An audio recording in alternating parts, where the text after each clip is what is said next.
I think this is the best I can do, so I'm just gonna go with it. I know this is not ideal, the visuals here, but it's the best I can do, and actually I'm fairly pleased with what I was able to accomplish, given a couple of obstacles that I did not anticipate running into.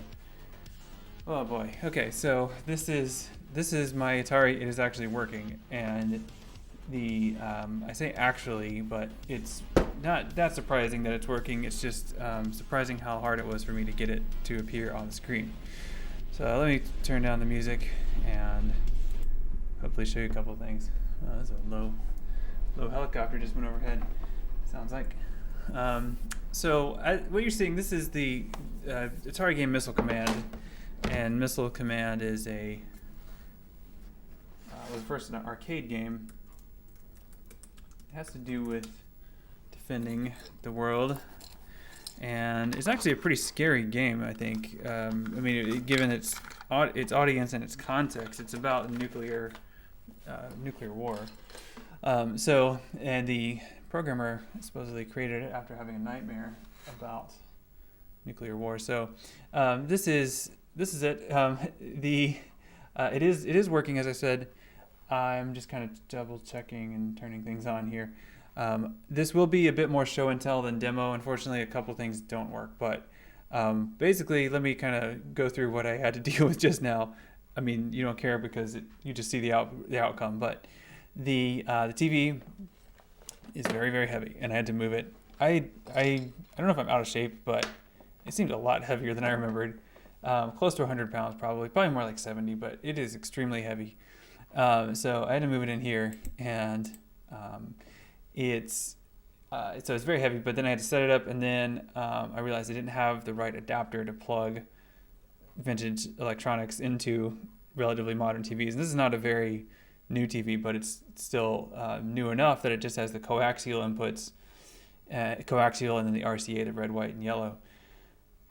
I have many adapters for that kind of scenario, and yet I could not find a single one. And I spent probably the whole hour while you all were playing electronics, hopefully playing games in emulation. I was hunting around my garage, my basement area for one of those connectors, and I could not find any. So then I Googled, how do I make these? Because surely it's pretty simple. So it took me 2 attempts, but I was able to actually make a little adapter, and I did it very quickly, and that's why it's not very good. So you can see kind of the fuzz or the snow on the screen. That's a little bit of RF, radio frequency interference, because when I wound it all back together, I didn't do a great job of recreating the shielding that would originally have been there.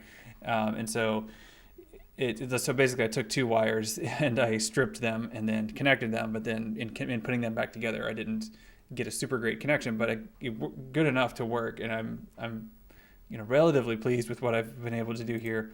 Again, it's not perfect, but I'm glad it actually kind of works. So that's good, at least for that. I also I can show you a couple other things. This will be more show and tell, and I'll switch my camera and turn my lighting situation back on around so I can actually hold up some things and show them to you, because that's the best we can do.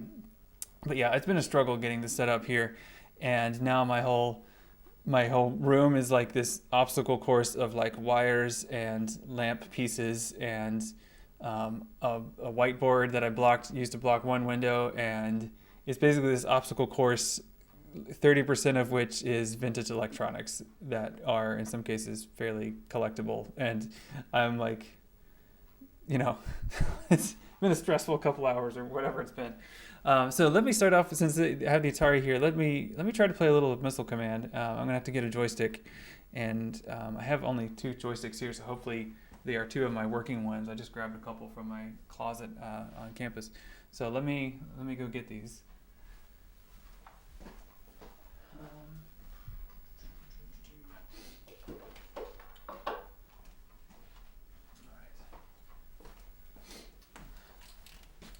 So this is the classic joystick, a single button joystick moves around. You've seen this before, it's iconic, and it really comes to represent video games as a whole. It's a stand-in. Like if you wanted to make an icon for a web page about video games, you would probably use a joystick.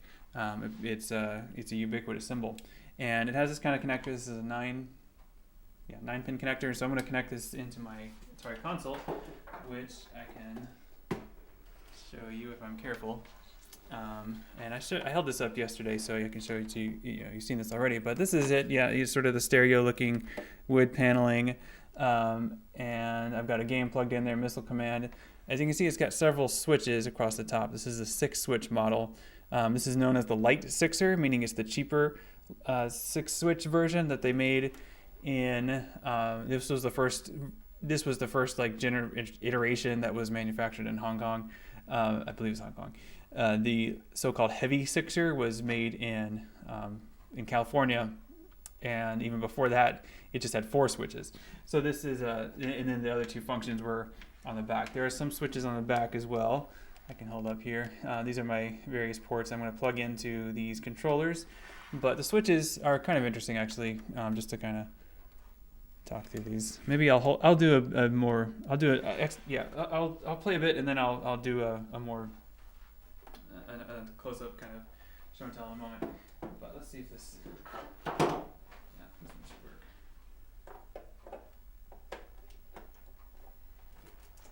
Okay.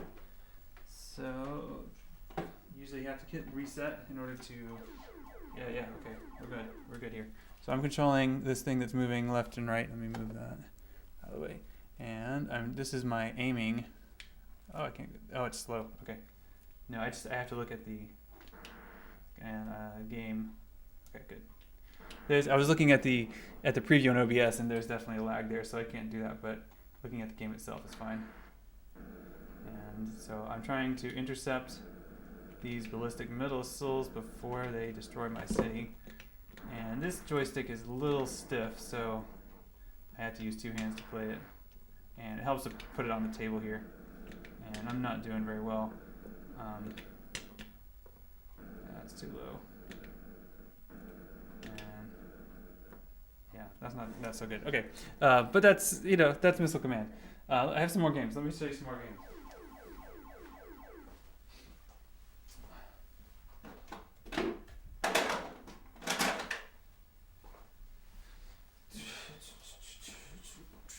So hopefully the mic is picking up the sound from it a little bit. I'll actually turn it up. In this case, the sound does come from the TV. And the other console I'm going to show you, oh yeah, it keeps going. Oh, that's pretty loud. The other game I'm going to show you, it has the sound comes from the console itself. But I'm going to go ahead and switch this off.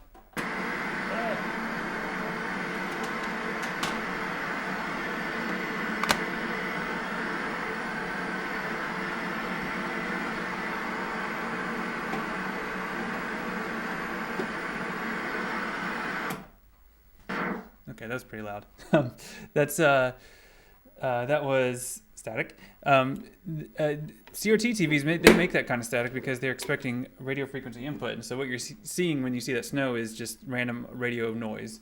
And TVs nowadays, they just do the blue channel usually, a blue signal if they have no input. So that's that was real static there. You can see a little bit of static here too because now there's a lighter screen. And that, again, is just because I didn't do the shielding very well. But this is Berserk. And you remember that commercial when Grandma said, you can't play Berserk at home? Well, you can, thanks to Atari. So this is Berserk. And let me see. Okay. So I'm going to control this guy. He's a stick figure, and he shoots.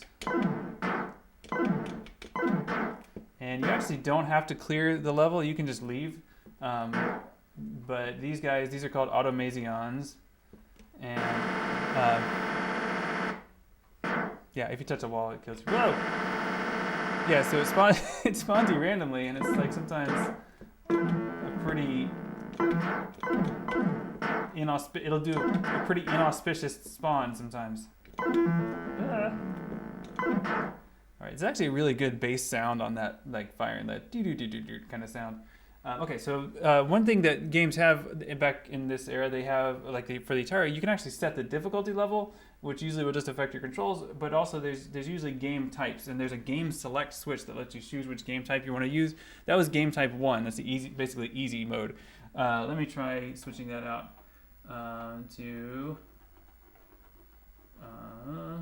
game type 2.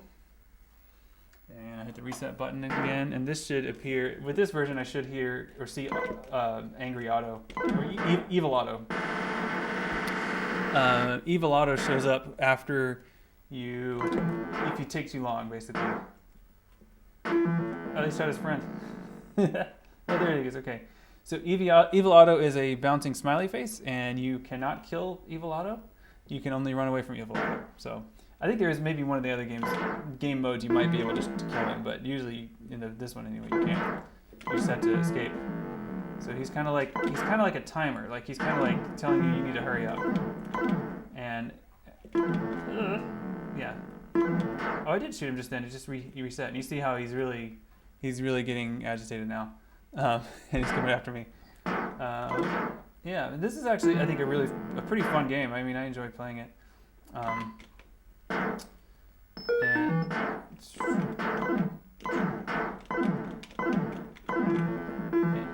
the thing you have to try to work on for this is the diagonal shot, and that takes a little practice. Supposedly, it's also possible, and I've never actually achieved this, if you're in a tight spot and the Automazion is shooting right at your character's neck, it's apparently possible to let their missile pass between your head and your shoulders, although I don't think I've ever achieved that. But you can see it in certain strategy guides for Berserk. They talk about, they call it a bulletproof bow tie technique. But it's not really a technique, it's just something you might get lucky and experience. Randomly. Okay, so let me try a couple. I'm not going to switch it off because the static's going to come back on, but let me show you a couple others. I've got Yar's Revenge here, classic fighting against alien bugs, and Pitfall. I'll play a bit of Pitfall. Pitfall is made by Activision, and as I mentioned earlier, this is the third-party developer created basically out of disgruntlement at Atari, and they created Pitfall, which is actually a really good game. So let me try this out.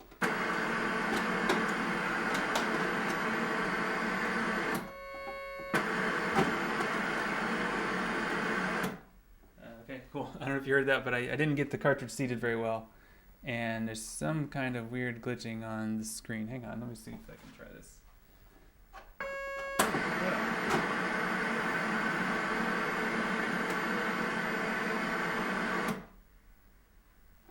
Okay, I don't know what's going on.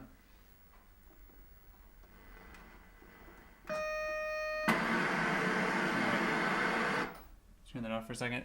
I think the cartridge is damn dirty, but the receiver on it, it could also just be dirty where I'm plugging it in, and I don't have any swabs to clean it with right now, so I'm gonna just come back to that one, and I'm gonna try Adventure, and hopefully Adventure works.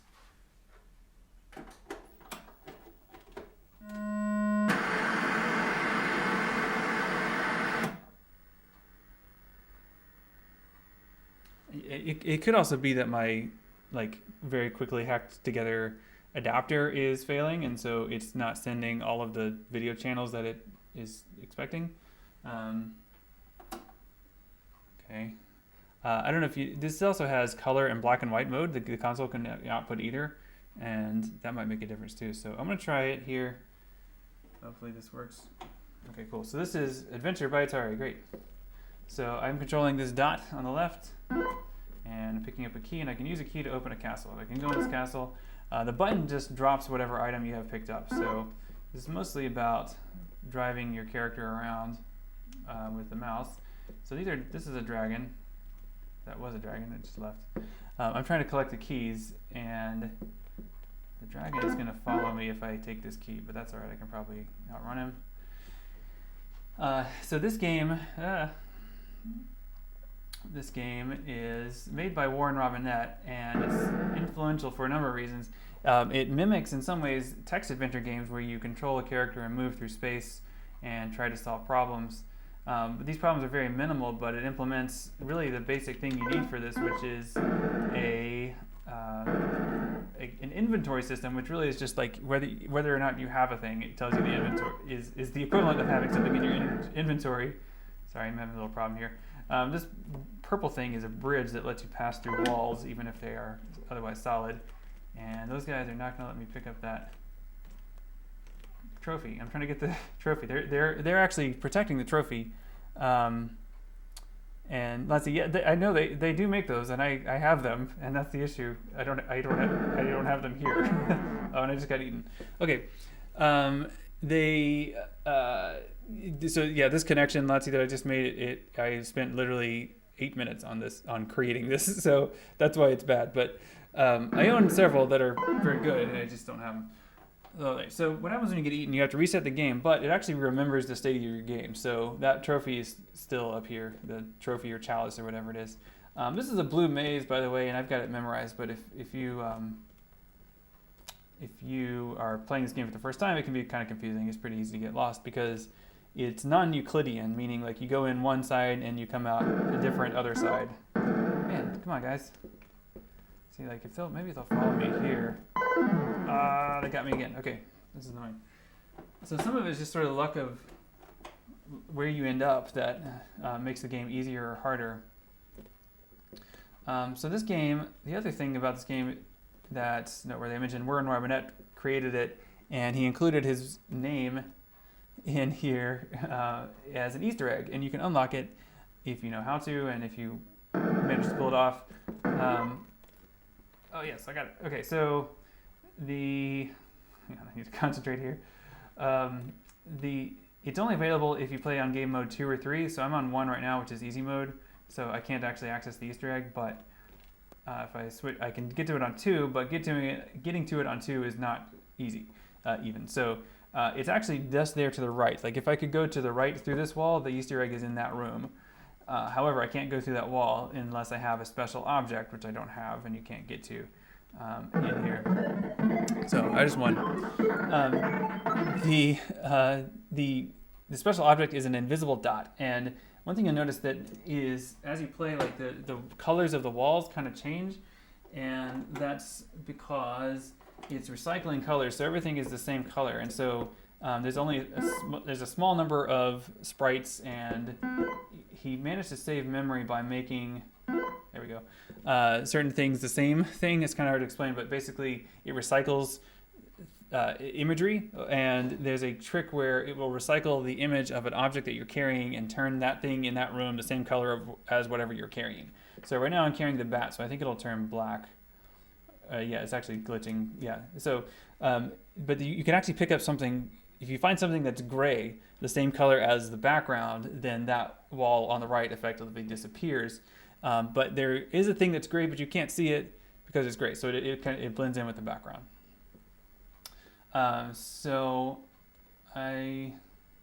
static is there. I have the bat right now. The bat is annoying because it will randomly move objects around the game's screen and around the game space.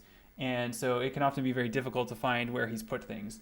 And so it's actually, like this scenario right now where I'm carrying the bat around is actually good because that means I know where he is. And he's also carrying the spear. The spear will still work even though it's being carried by a bat. And there is a trick, if you can get the bat into the yellow castle, there's kind of a glitch where he'll get stuck there and can't leave. And that's also really convenient if you can do that.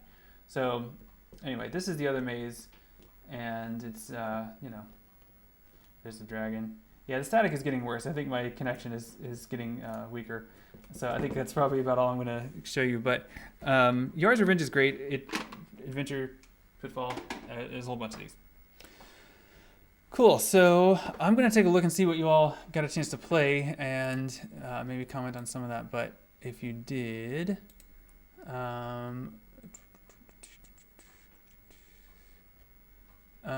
yes, so I'm just looking back here. Al Coffin, I don't know if you're online right now, but it looks like you're not. But a question about adding the resources tab. Yeah, I can. I don't want to give you full admin privileges, but I'll see what I can do. Maybe something. Okay, let me switch a couple things around and actually just hold up and show you. You know what? Actually, I'm going to try my channel F. I don't think it's going to work, but I'm going to see. It should use the same connector adapter thing that I just made as the Atari. So let me see if this works. This will take me rummaging around a bit. You probably won't see me. You may hear me, hopefully not cursing and hopefully not breaking things. So give me a minute to find this. So let's see.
Sorry, that was loud and whatever.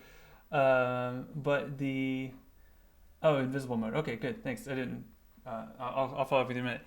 I am very pleased to report that my channel F actually works. So you can see it here. It's a little blurry. I think that could be my connection. It could be something else. But what you're seeing there, it's actually a letter G and a question mark.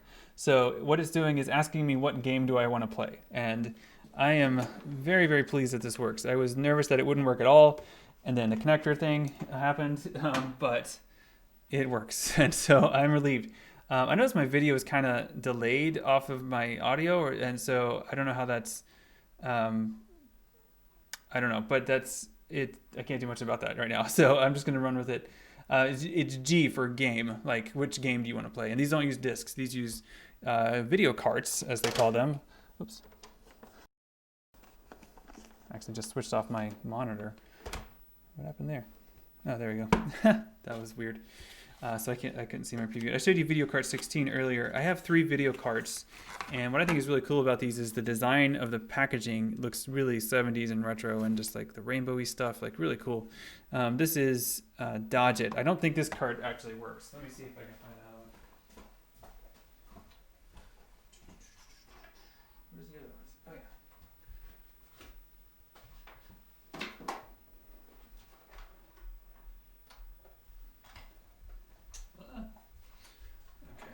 Let's see if I can reach across this pile of wires with my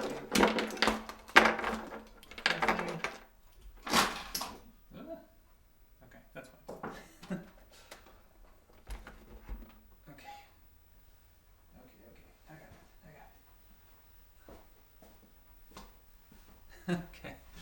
I'm almost here, but the console itself it does have a very long cord, so I can actually move it around a lot, but it's pretty large. Let me show you. So this, I don't need this.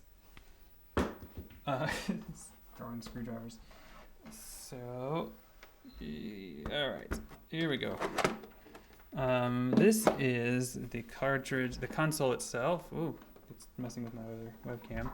And I'm gonna maybe show it off a little bit more, but it's kind of hard to see all of it. I'll put my camera in full screen in a minute, but this is it. So it's quite large, and it's sort of hard to appreciate there, but you can definitely see the wood paneling. This is significantly heavier than the Atari. I would say, yeah, maybe 3 pounds, which is a lot for a console. It's got several buttons on the front, and you can see them here. These are big, chunky plastic buttons, and you do different things with them, and I just pushed something there. And the controllers are hardwired in. You can't actually remove them. I mean, you can, but you have to solder them back on. And there they are. This is one of them. These are very unusual controllers, and many people, if they know anything about the channel F, they know that it has weird controllers. And this is them. There's 2 of them. Sometimes I've seen game reviewers, like retro game reviewers or whatever on YouTube, complain about these and talk about how terrible they are. And then when they show how hard they are to play, what they'll do is they'll be playing them like this. And I mean, I guess that's technically possible, but it's really missing the point of these controllers. That's not how they're meant to be used. I'm not saying they're great controllers, but at least they are meant to be used differently. They are meant to be 2-handed. So left hand grips the shaft, I guess, and then the top here is the part you control, and it moves in 8 directions. So you've got like a joystick. You can also twist it left and right, and you can push it, and you can pull it. So quite a lot of things you can do all in one little package, much more than you can do with the Atari joystick, which is just 8 directions and a button. This has 8 directions, a push, a pull, and a twist left and right. So you can add a lot more things. I mean, that said, you still have to write a game that will use all those, and then as a player you have to remember what does what, which can be tricky. So let's try tennis. It has tennis built in. This is tennis. It has tennis, hockey here, and then you plug in video carts to add more. And yeah, visually it does definitely resemble a Bop It, absolutely.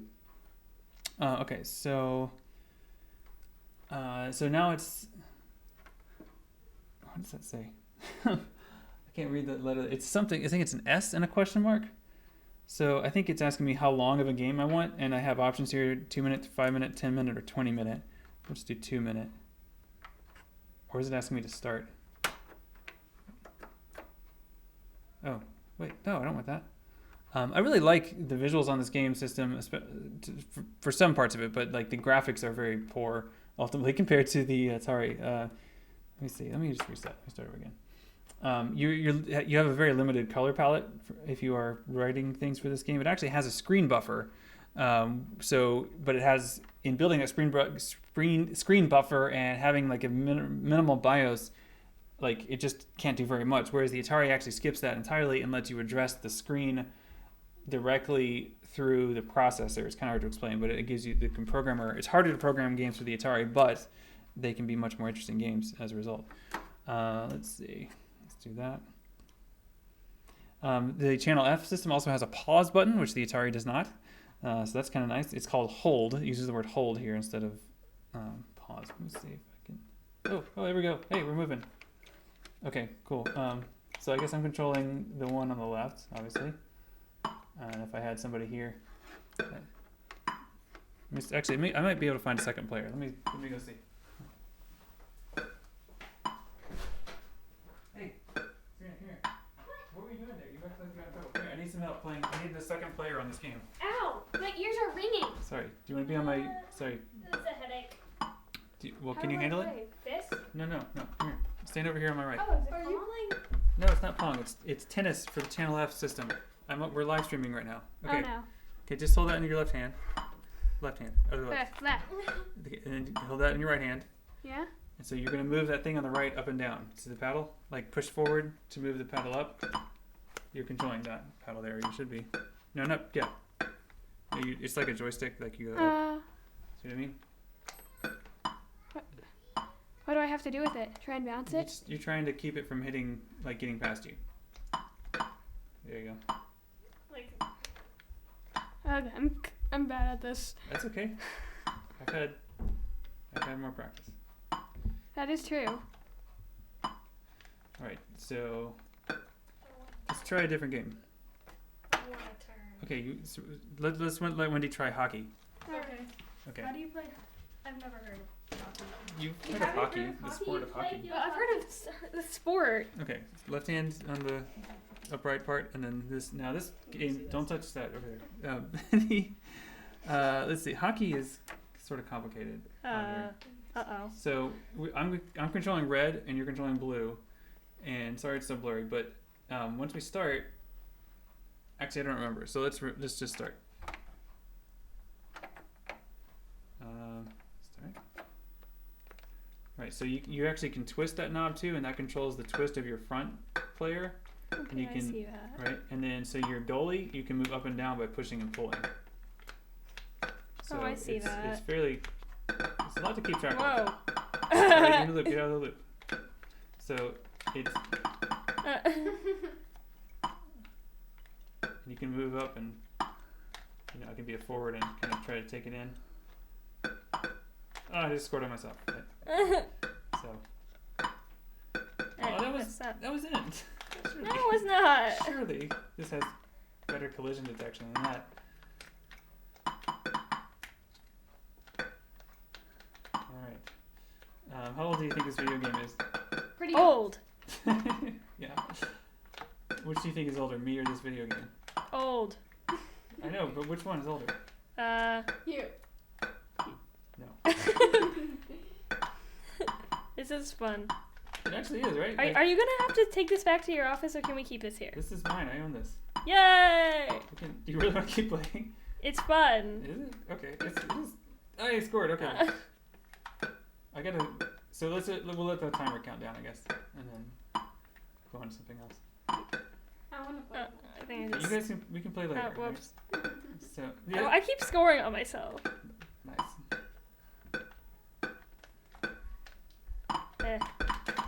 Stop. I dare you to keep me talking to work. I want that. Yay. Did you know how to move? You haven't moved your goalie yet. Do you know how to move your goalie? Yeah, I do, but it's too complicated to just do it all at the time. It is. It's a lot, you know, these See what I video mean? games, Goalies back in my day, video games were hard. Dad, you look like Roblox is hard. Oh, Uh, whoops. 10 seconds. Am I winning? I think I am. Yeah, I have 9. Ah. There's a squirrel outside. Yeah, there's always a squirrel outside. Alright, good game. Of course Yay. there's a outside. There's that. Alright. Hey, there's a Okay. squirrel. Thank you for joining me. Alright. That was fun. Yeah, it is like just like the commercials. They brought the family together. So let me try another cart. I don't know if I don't remember which one. I know at least one of them doesn't work at all. Oh yeah, I think it's this one. But I'll try it anyway. This is Space War. And yeah, okay. This is actually what I was saying earlier. It used to be games where like they had this is a transition period. That shouldn't be rattling. This is a transition period when games used to be like it was a cartridge that had games versus a game. So you would buy a cartridge, and that cartridge would have 1, 2, 3, 4 games, whatever. But this is a transition period. So now we buy a cartridge and it's a game, or we buy a disc and it's a game, and so on. This is Video Cart 1, and it's not supposed to rattle like that.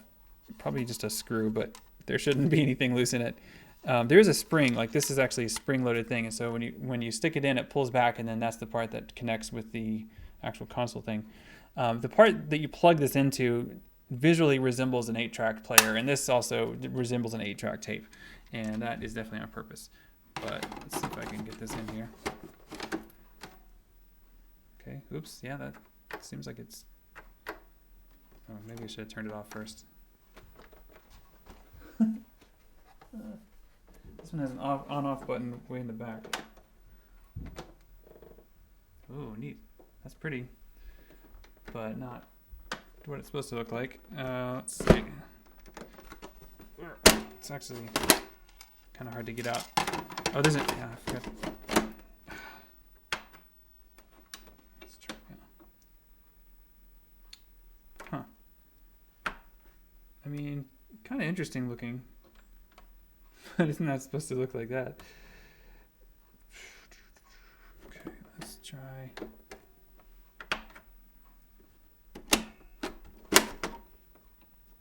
Okay, there's that.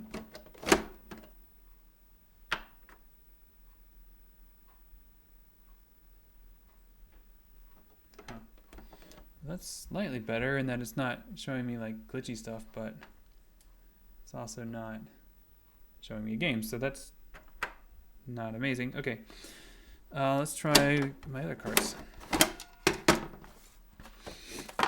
So let's try Video Cart 16, which is supposed to contain Dodge It.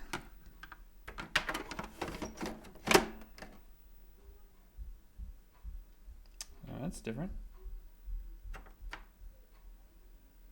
Oh, it's working.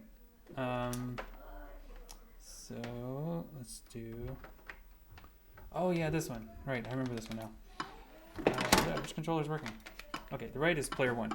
So I'm controlling this dot. I'm really just trying to avoid the bouncing dot, which sounds easy, you know, but it gets hard. And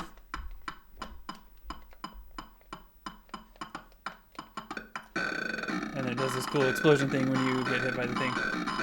And it, kind of an interesting piece of like abstract modern art, really, as it produces this. And I should say, like a lot of the blurriness that you're seeing on this really has to do with the way the camera is picking up the CRT, and also the fuzziness from my poor job of splicing those cables. It actually does generate pretty crisp imagery. You'd think that would make like a path I can go down, but it doesn't. I don't know why. What do you think, Seth? What are you doing? I'm playing a video game. It's a video game. This is the one I'm playing. So what is this? It's called a Channel F. What is it trying to hit? I'm playing the blue dot, and I'm trying to make sure the red dots don't touch me. Cecily, You want to try it? Julie's here. Oh, Hold up there. okay. Well, there's a wire in front of the camera. All right, so that's good. I'm pleased that works. Let me just try the last one. I think did I already try them all? So that was Dodge It. Oh yeah, Space War. These are very fragile. This has the night. This one has the JCPenney. Is that mirrored? Yeah, it is. This has the JCPenney sticker on it. I don't know when this was sold, but at some point it was sold at JCPenney for $19.95. You would probably pay a little bit more now. These are collector's items. Okay. This is Video Cart 5, and yeah, it looks like it's not reading it. Yeah, it's not reading it. Oh well. But that's, again, I'm very pleased for a console that is now about 45 years old. I'm very impressed that it's able to work at all. And I've actually taken this apart and put it back together multiple times, just kind of to see how it worked in some cases, and then also just to try to fix different parts of it. And it's held up really well. Some of the casing has cracked just from me not being super careful when I took it apart, but overall it did okay. All right, so I'm actually going to turn off. I'm going to switch things out a little bit here and demo a couple more things and then wrap it up. I know I got started a little late and I don't want to take up your whole day on this stuff. So let me turn that camera off, and I'm going to sort of put myself here in the middle so you can see me better and I can hold some things up. And I'm going to turn on my lights so that I'm got some better lighting here. I have a green screen, DIY green screen behind me, so that's what's going on there. I just need to get on my other light so that it catches up with the chroma key.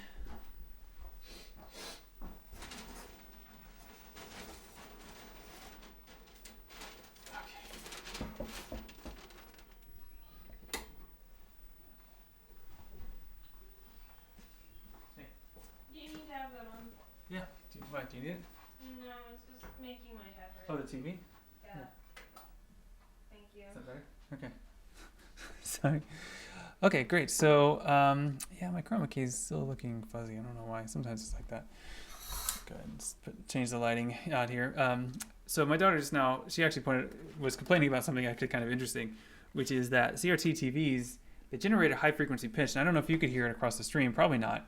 But I can't hear it anymore. And that's actually a thing that is a known thing, that people, as they get older, can't hear above certain frequencies, and that frequency that old TVs generate is one of those frequencies.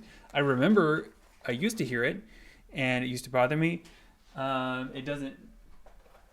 But I can't even perceive it at all now. Like, I can't tell that it's on. But I used to remember, just like you walk in a room, if the TV's on because you kind of hear it at ultra high frequency.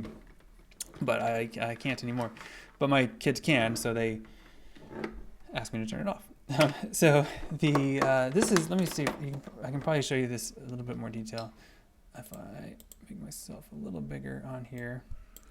Not so you can see me, but just so I can step back and hold up some things. And then this is more show and tell than anything. This is the channel F in all of its glory. As I'm holding it up like this, it's sort of like the the Star Destroyer as it comes down across the screen in Star Wars, right? But you can see it's got a pretty nice, I don't know the construction method, but it's pretty thick plastic. And the casing plastic holds up really well, but there's a piece of the plastic on the inside that broke off where the cables are, the controllers are connected in. But definitely a piece of, meant to be basically a piece of furniture. Like, it's something that would sit on your hi-fi stereo console and look good on top of your big floor TV. I don't know if you remember those, but TVs used to be so big you would just leave them on the floor, and they would be basically a piece of furniture. You'd have like cabinetry built around it and speakers and stuff. So yeah, this is definitely meant to be part of that media ecosystem, as we like to say. Okay, so that's that. The Atari, let me see, I have one more Atari.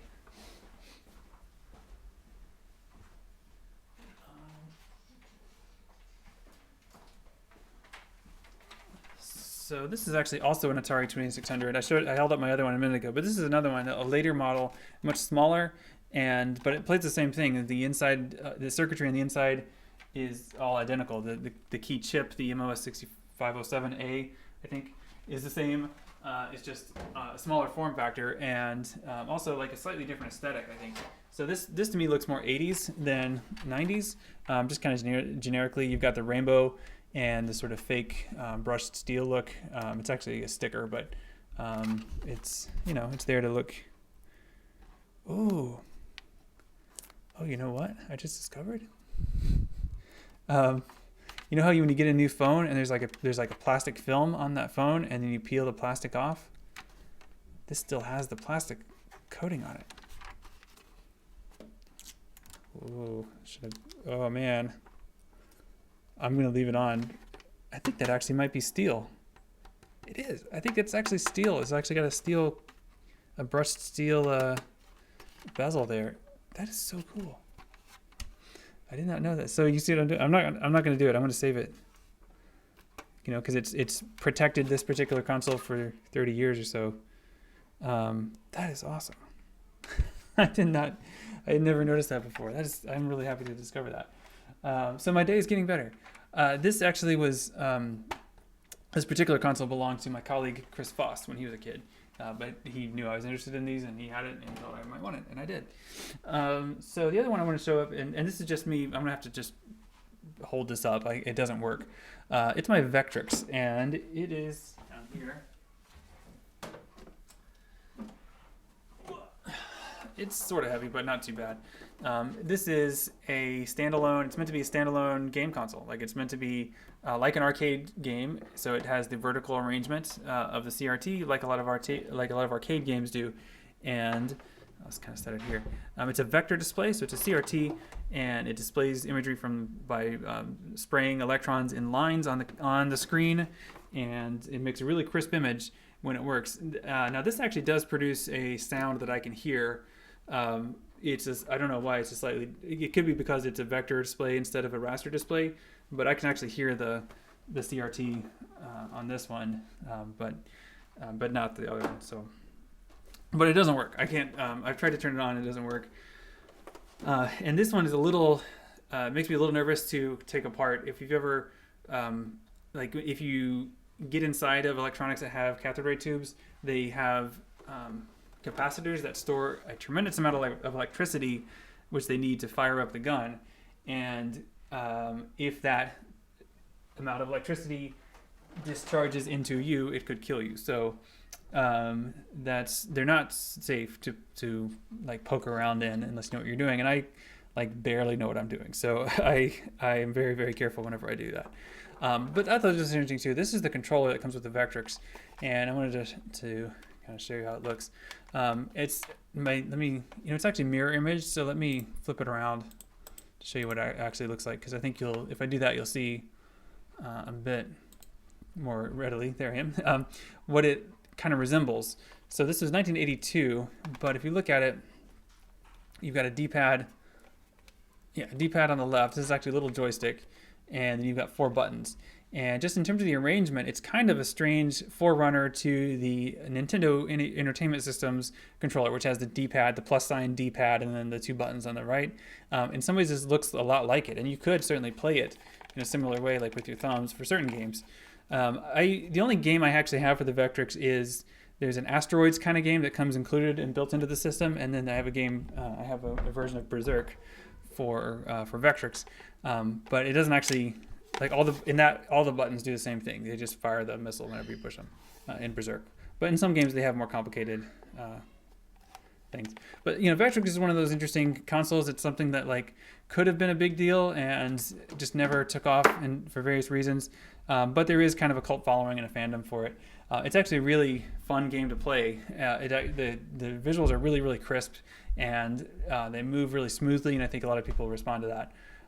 But yeah, it's something that certain people, they had them as kids, and they really are drawn to them. I remember my colleague in historic preservation, Andy Smith, she said she had one as a kid.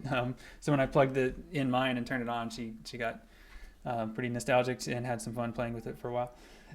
So these are yeah, that's it for show and tell today. I have more stuff, but it was such a hassle to get it all hooked up here. I don't know if I'm gonna do that again. And yeah, I'm looking at my frame rate looks kind of weird, but I'm just looking at the preview in OBS. Hopefully it doesn't look too bad coming through Twitch. I'll take a look at the playback later. Yeah, I might show you my Nintendo, but it's really like I don't know. I think it's honestly maybe a little better to experience those in an emulator than in this scenario. So, but anyway, I hope that was interesting at least and slightly educational. It was a fun bit of problem solving for me there, but honestly, I would rather have not had to solve that particular problem of getting that adapter together. But sorry, just shrinking myself back down to normal size. There I go. All right, cool. So I have not had a chance to look at anything or any discussions you've all had about your emulation experience, but I will look at that and engage with that in Discord later on. Tomorrow we'll talk a bit more about video game generations, or I will, and also talk about video game genre as another way to start dividing video games into categories that make sense. And that's one of the purposes of a video game genre. The major purpose, though, of course, is marketing. So we'll talk about that a little bit. But it's another way to start getting our foundation set in terms of what video games are and what kinds of things they are. Okay, that's all for today. Thanks for watching. I hope you all have a good afternoon. And I will see you tomorrow. Bye.